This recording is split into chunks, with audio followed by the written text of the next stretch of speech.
G'day guys, what's going on? I just stumbled upon this article online and thought it was an interesting one as I had been thinking about this recently. Anyway, the article was on macquariedictionary.com.au. If you guys want an Australian dictionary, if you are learning Australian English, this is a great website to check out. They have a lot of Australian specific content. So I was on this site, found this article, Our Chief Editor on the Influence of Other Englishes on Australian English. The Daily Telegraph published an article discussing the rise in Aussie kids picking up US slang and pronunciation from games and streaming services. Among other examples, it pointed out more kids are choosing to say Z instead of Z for the last letter of the alphabet. Australia, we usually say Z. Americans would say Z.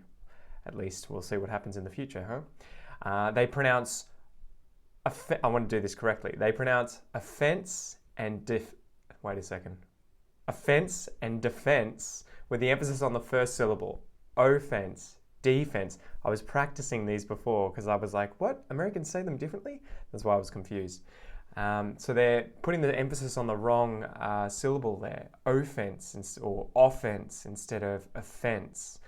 And changing the U sound in words such as due, duplicate, and attitude. Now that is a big one. That is a big one that Americans do that we don't do. So we do something that's called assimilation, where you have the sound, the D sound, the T sound, all the sounds before the U sound.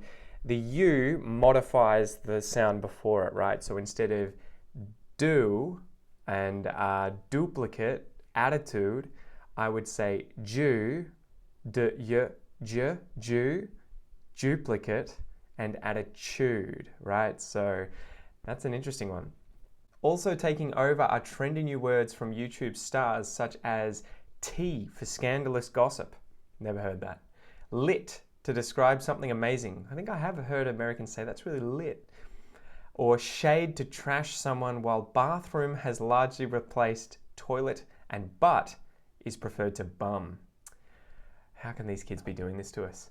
Here in Australia, we have always taken up words and expressions from other English-speaking parts of the world. Now, this is true. I do this all the time. And to be honest, sometimes I misspell words, right? So in American English, they'll spell words, say, ending in I-S-E. In British and Australian English, they'll spell it with a Z, I-Z-E. They'll write words like centre instead of R-E. They'll write it E-R. Sometimes I make those mistakes, and the problem I think I have is that all the programs on the computers tend to use American English as default too, and so I always have to go through and try and correct all of them. So there's no denying that US English has become the greatest overseas influence on Australian English and probably all other forms of English.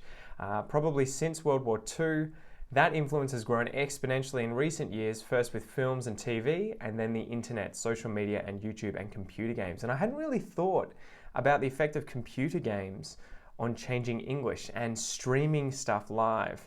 And I guess that's because that's not part of what I do. I don't really watch that kind of content or play many computer games, but I know that kids these days watch a lot of computer games being played online. They watch a lot of streamers online, and I guess a lot of them are American, so that's crazy.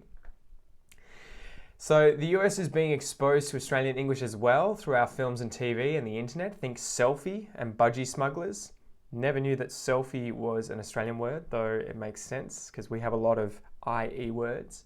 But there is obviously a huge discrepancy between the amount of US material that we are exposed to and the amount of Australian content that Americans see. That's true. Although it sometimes seems that Australians, especially the younger demographic, are unquestionably adopting US English, there is actually some selectiveness going on. That's interesting. We still say thongs for the things that we put on our feet, right? Instead of flip-flops. We go up to the street to buy a barbecue chook. That's a chicken, right? You'll buy a chook. We go to the footy and we take an esky, a cooler to the football. And we have bucks parties. I don't even know, would you call them a bachelor party or something in American English? I've always thought that was a common one everyone uses. And we still have lounge rooms and drive utes and light the barbie up. We're still bogans and bludgers and dags. We still take sickies. That's like not going to work because you've called in and said you were sick, so you've taken a sick day, and the sick day is called a sickie. And if the other kids muck up, they do something wrong, we might dob on them. That's to tell the teacher in an Australian accent there. So yeah, it's an interesting article, and the Daily Telegraph also had it here, and they showed a video of these Australian kids using a lot of American words for things like cookie instead of biscuit and tomato instead of tomato. And so it is interesting. And they were also mentioning how much YouTube and Netflix is affecting our children, because although the TV in Australia, and probably in all other countries as well, tends to have quotas on how much foreign content can be on the TV, especially for children, for obvious reasons, right? They don't want children growing up watching foreign dialects, because it would, undoubtedly cause the native dialect to disappear. And so they were saying that while TV has local content rules that can help the Aussie accent and keep it alive, the US lingo's influence on how young Australians speak and sound is unlimited online. So kids are watching heaps of Netflix and YouTube, and the bulk of the content on there is American anyway. I thought I would talk a little bit about the history of the Australian accent, Australian English, right? Because it is a kind of cool history. We are a colony of migrants or immigrants, a lot of people that came from different parts of England originally, and I think Scotland and Ireland, and then many other places in the world. But the first people to come to Australia obviously brought their accents, right? And they were all living in very small communities in Australia, but with lots of different accents going on. And another part of it was the fact that the majority of them were convicts. They were criminals, so they weren't upper class British folk worried about maintaining, their accents. And so I think this is why Australia uses a heap of slang, why we are very anti the class-based system. We like to call people mate. Anyway, check this out. The earliest form of Australian English was spoken by children of the colonists in early New South Wales. That's the state that they colonised first. This first generation of native-born children, so the children born in Australia, created a new dialect that was to become the language of the nation. So that's really cool, because the Australian-born children that were born in this new colony were exposed to a wide range of dialects, a wide range of slang, a wide range of accents from all over the British Isles, Ireland, and southeast England. And they obviously mixed it together, right? Because you have these children all hanging out together, all learning together, all growing up together. So they're going to, sound the same. They'll be affected by their parents initially, you would imagine. But once they start spending time together, as you'll see when foreigners come to places like Australia and raise their children here, and the children go to school, within a year they have an Australian accent, right? Depending on their age. So the native-born children in the colony created the new dialect from the speech they heard around them, and with it expressed peer solidarity. Even when new settlers arrived, the new dialect was strong enough to blunt other patterns of speech.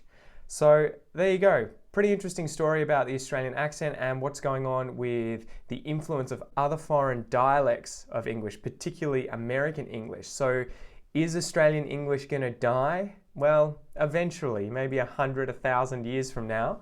But I think we're definitely going to hold on to our identity, our slang, and the majority of our accent. We may say the odd word like an American if we see a lot of it on TV, but I'm not worried about Australian English dying out anytime soon. Anyway, guys, I'm Pete from the Aussie English Podcast, a podcast that I release English learning content for anyone interested in Australian English. If you want to check that out, go to theaussieenglishpodcast.com. And aside from that, I hope you have a ripper of a day, and I'll see you in the next video. Peace!